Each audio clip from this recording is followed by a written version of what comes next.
Hey everybody, it's Wednesday, November 5th, 2025, day 3 of 5 of recording every day. And you know what? It's not too bad. I actually enjoy this, giving the regular updates. And today we had a more positive day in markets. Yesterday was atrocious, just everything selling off across the board.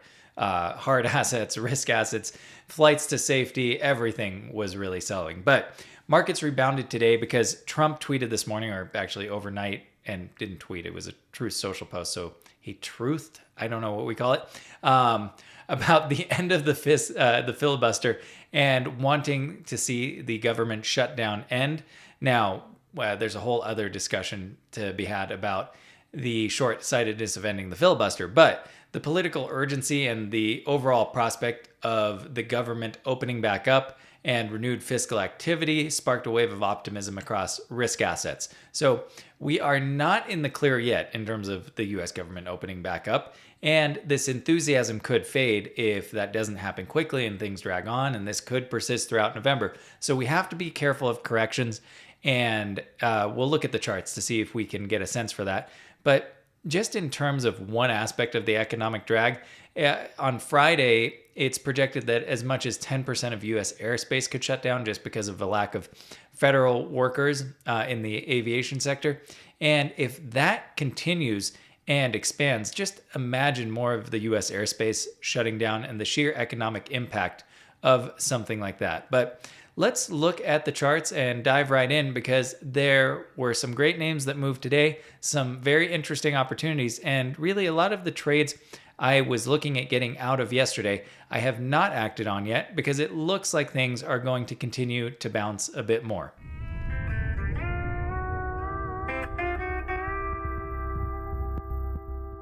This isn't financial advice. Past results are not indicative of future performance. Do your own research. Okay, starting on the S&P 500, and you can see that on the recovery today, we got back above our previous breakout zone into all-time highs, so above those highs from early October, and back into our breakout territory that we got into around October 24th. So that's a good sign. And we came back down and back tested the breakout for support overnight. That's why I still, on all these reports now, instead of the SPX, I have the ES1 exclamation point up for the E-mini futures. And the good thing shaping up right now, I like where we found support, and we could be shaping up an inverse head and shoulders right here. It's a little too soon to tell, but if we can break that neckline tomorrow, that could give us a nice price target to the upside. And I'm not drawing this out exactly, but you all can measure this out for yourself wherever that happens to land, and that looks like it might get us to all-time high territory. So let's keep an eye on this, and we have to, see if this is going to be a true recovery and not just, a bounce in a broader sell-off. And there are a lot of players that could be looking to sell and get out on a bounce if they missed it yesterday. But if we break these previous swing highs right here at 6,900, we would be well on our way to recovery. So let's watch that tomorrow and on Friday. And if we briefly go over to the NASDAQ futures and we look at this on the 1 hour just to see things a bit more clearly, the NASDAQ also found support. It is well above its breakout zone into all-time highs, performing better than the S&P 500. But if we go to the 1 hour, it's on a smaller scale, but you can see we also have that potential inverse head and shoulders shaping up right there. So as soon as that neckline breaks, that would be activated and we would map out our price target. And let's just do this live. And wherever this ends up breaking out is where you would map this to. But that would have us in all-time highs too at 26,474. So we could say 26,5 roughly, because these are roundabout targets. So something to keep your eye on. But again, this needs to confirm. And also, patterns on a small time frame, I don't put as much weight in. Any TA pattern like this, if it forms over 3 to 8 weeks, it is much more certain than this stuff that's forming intraday. But you can still, play these or watch these to play out, but just know that they're not as reliable on small time frames. Okay, looking to Unity Software, they had a very positive earnings report. I won't touch on that, but I made a whole post on it in Patreon and jumped over 20% actually. So let's see, from yesterday's low to the high, 21.8%. I think pre-market on the 4-hour. This bounced a little bit more. So I was worried about the potential of a bump and run pattern here with the lead-in phase, the bump phase, and then a potential breakdown, which would have targeted around $23. Given their earnings report right now, that does seem like it is off the table for the near term. Really, though, to invalidate that, though, we'd have to break past these previous highs at $47. And even though this was a great reaction, I don't think we're going to just rocket up to the moon here. You know, I'm happy for it in terms of doubling my position yesterday and my longer term exposure to this. But if we're just looking at the confluence model clouds, we're finding resistance here at the daily. The most likely path and the healthy path would be to chop around for a bit before trying to break back into the confluence model upper cloud. I think if we shot up now, I've just seen so many assets do this, we would face a pretty harsh rejection and come back down to earth. So I like more measured moves that take a bit more time to get to the price target. But let's just give this one a little bit of time. And in terms of the nearer term price target, that is up there at about $65. And that is coming from this long-term falling wedge breakout that we have had on Unity. So yeah, something to watch out for there. But I'm probably not even going to take profits at the price target because this is a several year hold for me. Okay, the other trade I took outside of adding to Unity yesterday, I bought into Rio today because we back tested our breakout and we have a mean reversion dot on the 4-hour. The daily still looks a little bit overheated, let's say. But we also bounce from the daily confluence model cloud. We don't see all the 4-hour price action here. But in terms of a good setup, just look at this one. It has been in this downtrend, and let me center this up a little bit for you guys. It has been in this downtrend since March of 22, broke out, meaningful shifting character there. Now, is this going to just go moving all the way up to the price target at 81 right away? I think probably not.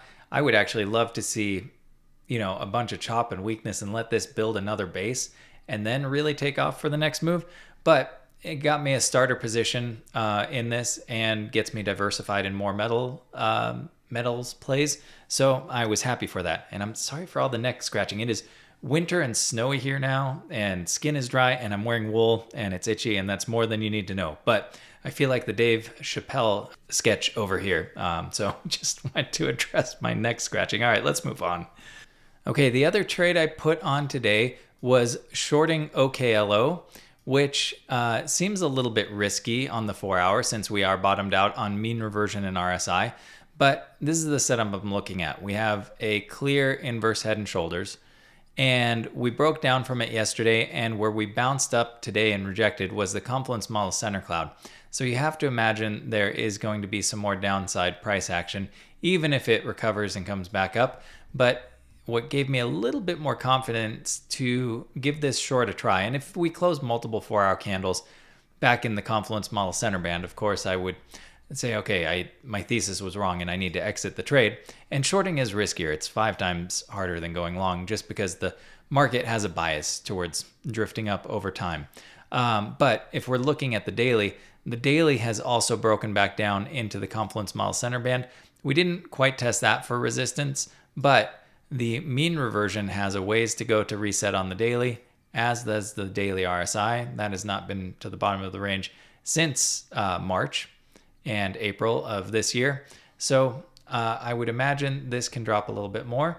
And I got calls out to March 20th of 2026. So giving myself, 5 months for this to play out.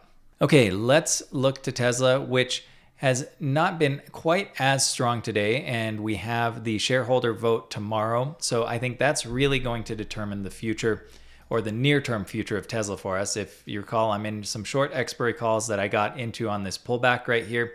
If we break and close below $440, I would exit those because that would signal that we are going to have more of a pullback. But let's watch this tomorrow. The vote seems likely to pass, at least if we are going off of Polymarket. So depending on how that ends up shaking out, that's going to tell us what's going to happen with Tesla for the next several weeks, whether we retrace to, the $380 to $420 range, or if we head up to that $500 to $560 range. And my money is still on a breakout. We reset on the 4-hour, even though we were very overextended on the 4-hour RSI and mean reversion. The fact that this was consolidating sideways and grinding upwards while this is resetting is just indicative of that strength.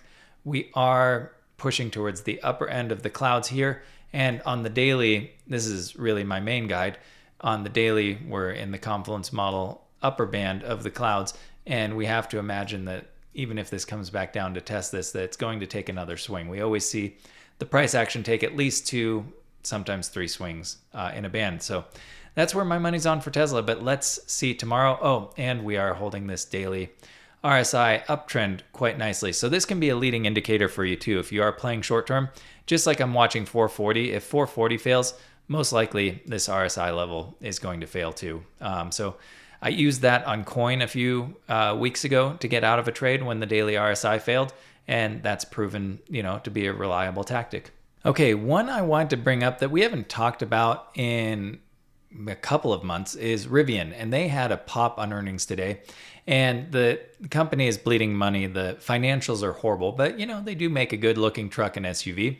And today on earnings, because of some decent outlook for future demand, popped almost 30%. But the broader thing I want to look at with Rivian, even though you might say the fundamentals are terrible, and I would have to agree with you, from a charting perspective, it is interesting because it has been in this symmetrical triangle for almost 2 years, since April of 2024, in this tightening range. And now you could say that we are actually even tightening a bit beyond the broader symmetrical triangle pattern. And let's see where this landed today. Yep, that seems to check out. So the break of this broader pattern is going to determine the trajectory for this asset for the next several months. And so even if you might not believe in the fundamentals, if momentum is getting behind this is assuming it's a break to the upside, that can still be a smart move. And there's a difference between trading and investing. And investing, you have to believe in the fundamentals of the company and know that they have a solid balance sheet. But for trades, you can go with the momentum and with what the money flow is doing and what you are seeing in the charts, and just have tight stops. But depending on whether this breaks up or down, it is going to give you a lead that is going to be the trajectory of the trend for quite some time, and you can fairly safely trade with that. And you know what? The last thing I will say, symmetrical triangle patterns are notorious for faking out at the end. So just watch out. Assume this corrects. If this breaks to the downside, it could just as easily bounce back up and then break to the upside. Symmetrical triangles really are known for doing that at the end. So just something to watch out for. Okay, I wanted to talk about Hood because they did post positive earnings today, and sold off a little bit. I think the market just had very high expectations. And when there are ultra high expectations on an asset, it's harder for it to move up meaningfully. And that's part of the reason why Amazon and Google performed so well last week, because the expectations were much lower for them than they were for the rest of the Mag 7. So a little bit of a sell-off on some disappointment of, I guess, not stronger numbers. But in terms of if you just go back to the earnings call, I mean, it's crazy by how many multiples they've grown their subscribers and their revenue and adoption just from earlier quarters this year. It's really remarkable. But the market didn't reward that. This really seems like it is heading on the 4-hour here into a bit of a neutral pattern. I mean, all the clouds are moving sideways.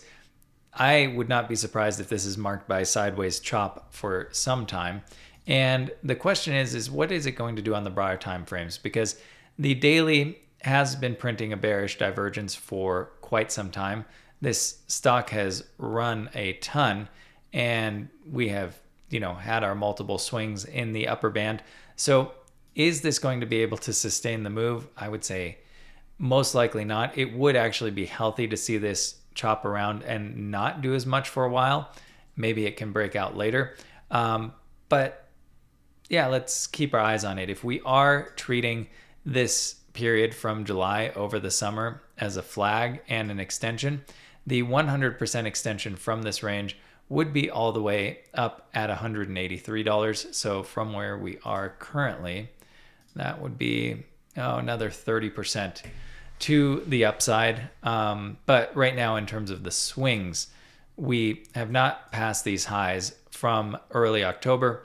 And so if we can't make a higher high on the daily, I'm assuming we might come back down and test this range. This would be actually a great entry zone right around 117, testing the top of this range. If we got down there for some reason and then the asset chopped around, be a great time to get into a position if you aren't in one already, and then you can ride that next leg higher.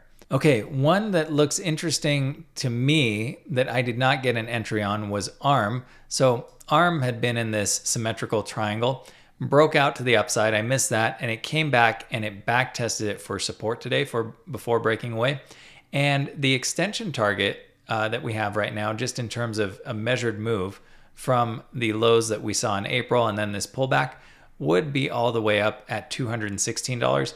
If you're measuring the full breakout target from the symmetrical triangle, that's a crazy target of 287, which seems pretty far-fetched to me. But you know what? Let's see. Crazier things, I suppose, have happened. And if we're just measuring out what this could do from current prices up to that 100% extension, you'd have 34% to the upside. And the one other thing I wanted to look at was just seeing if we have any kind of connection through here. No, we don't really. I was going to see if we might have a fourth time breakout shaping up, but it doesn't seem like it. But let's go into the 4 hour really quickly. And you can see after earnings, we had that positive bounce and a bit of a pullback.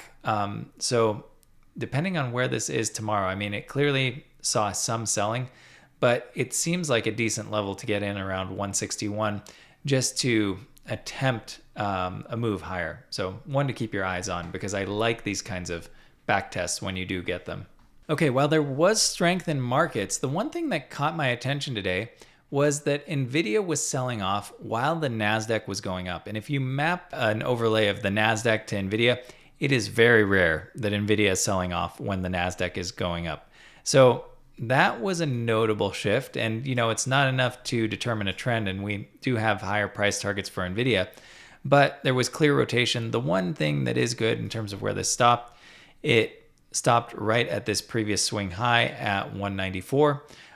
So let's watch this tomorrow. But if that persists with NVIDIA selling off and the NASDAQ moving higher, that's a clear sign of profit taking in NVIDIA and rotation into other assets. And let's just cycle through the semiconductors real quick, because TSM has been a bit muted. They're raising their prices again. It's been chopping sideways. But if we pull back a little bit more to 283, because we still do have higher price targets at 337, it might be worth a little bit of a swing. There's, you know, only about 15% in it right now. And if we go to the 4 hour, the bands are starting to squeeze and move horizontally, and we are right at 4 hour support. So this is one that looks like it's going to go on its next little leg of a move soon. And then if we go over to MU outperformed today, and it looked like it was maybe going to start correcting, and it made fresh highs again. MU just keeps outperforming. But one that I'm watching, the Swiss semiconductor company, Laes, L-A-E-S, they have been tightening up in this symmetrical triangle for the last couple of weeks.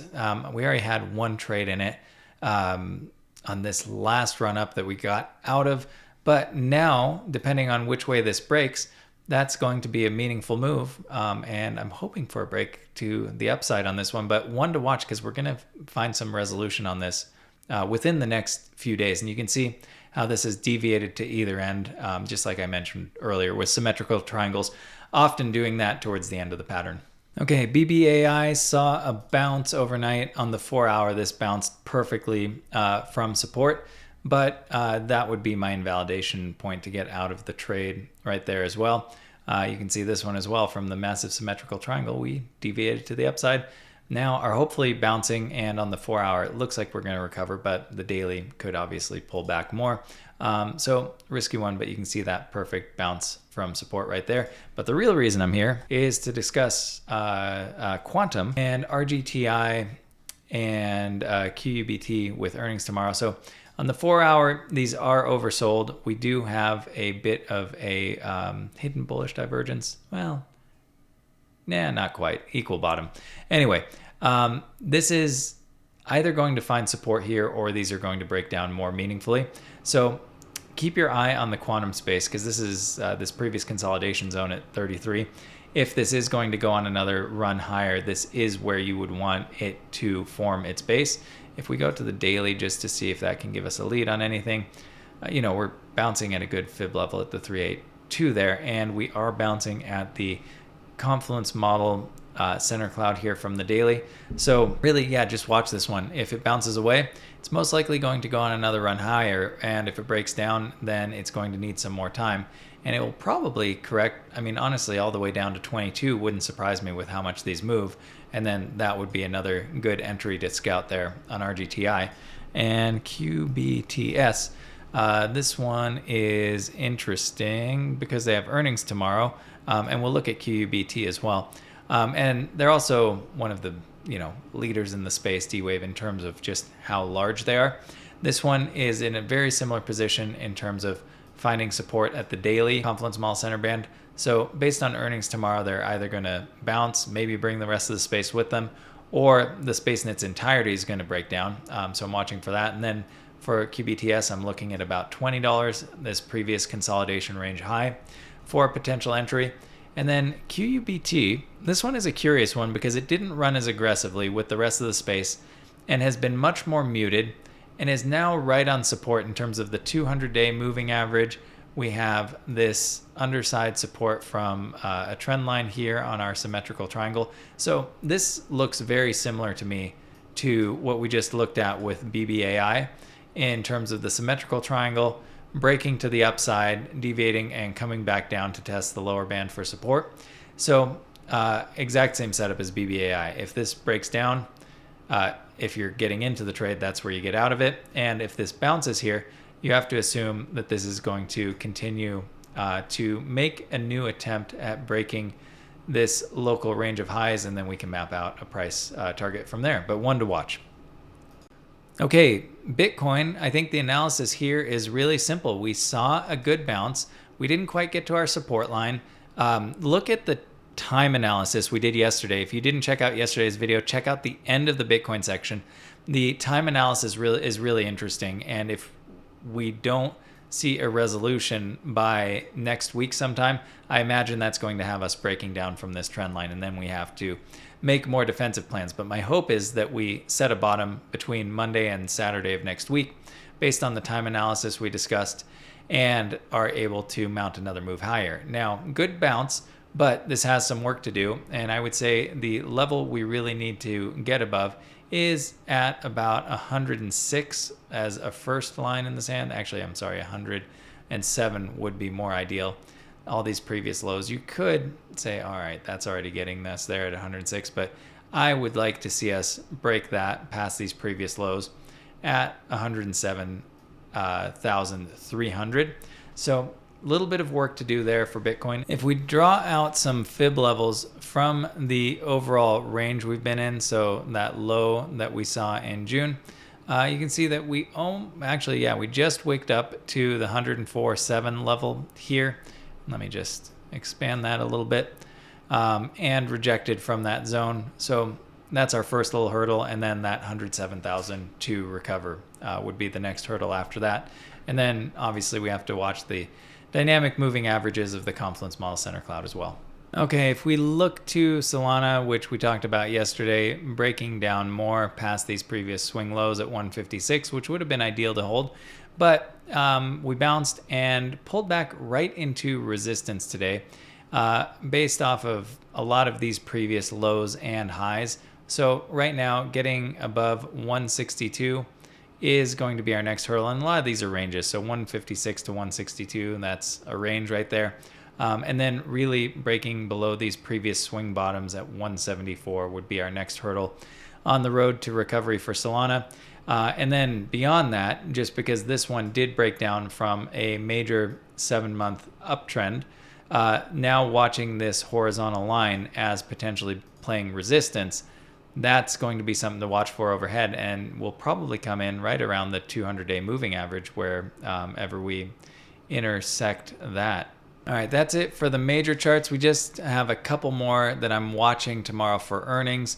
And then, I won't recap all the names we covered yesterday, but I'm still scouting some of the exits that I looked at yesterday. So if you want to catch up on that, check out yesterday's video. But Moderna is right into the last line of support before earnings. I had one little trade on this from the previous lows, playing it as a double bottom, which right now is basically even or underwater, so slightly. So I need this to bounce tomorrow. Otherwise, I'm going to exit the trade. And it's really clear in terms of the decision. Trading doesn't have to be complicated. I just have my horizontal line here connecting all these lows. I'm saying, okay, that's played support since April. And if it breaks, something has shifted, and this is going to continue to break down, and I need to get out of this because the chart is clearly showing weakness. The other one that has earnings tomorrow that has actually a very similar setup, although a slightly different chart, is the trade desk. And we have that low from March, April, and then the recent low from September. And there's our intervening peak from the potential double bottom. Now, this looked like it was recovering, but has been a little bit weak since late October.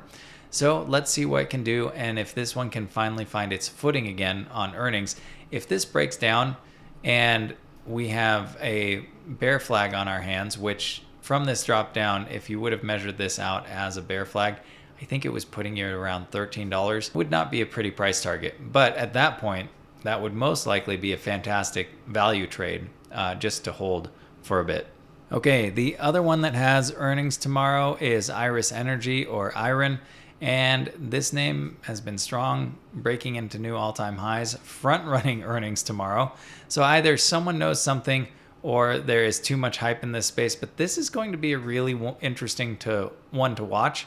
And the reaction here is probably going to trickle over to other Bitcoin miner names, and we covered some of those yesterday. So I would encourage you guys to brush up on all the Bitcoin miners, or I guess now they're HPC plays, to see which charts are looking stronger. And if this one can have follow through on earnings, that strength will probably carry through to other names that have solid HPC deals. However, if this sells off on earnings, it's telling you that there's just too much hype in the space. And this has on the daily, printed a massive bearish divergence in terms of much lower highs on the RSI as the price is drifting way, way, way higher. So keep your eyes on this. If this does continue to the upside, it doesn't make sense to me as a price target, but you could argue that there's an extension play to play off of this as a flag. I don't even want to do it because it just seems too crazy for how many thousands of percent this has moved already. But a 786 would have you at 95. The 100% extension would have you at 107. So I guess percentage wise, now that it's moved, it's not that high, but still really wild targets when you consider where this came from just a year ago. All right, that's it for the charts today. I hope that was helpful just to look at what I was reviewing today, the trades I was taking. It's a little bit too much to run through every single chart I was looking at. So there is still some valuable information in the video from yesterday in terms of names to consider this week as they hit lows or if they're breaking down from specific levels. But I look forward to seeing you guys tomorrow. Tomorrow's going to be a big earnings day, so we'll have a lot of reactions to talk about. And then moving into Friday, the real question is, after a mixed week with massive selling yesterday, a stronger rebound today, how are we going to close things off? And if Friday can see strong buying and have the bulls step in, it's always a good sign to me to see end of week buying. So we'll keep our eyes on that, but look forward to seeing you guys tomorrow. Bye for now.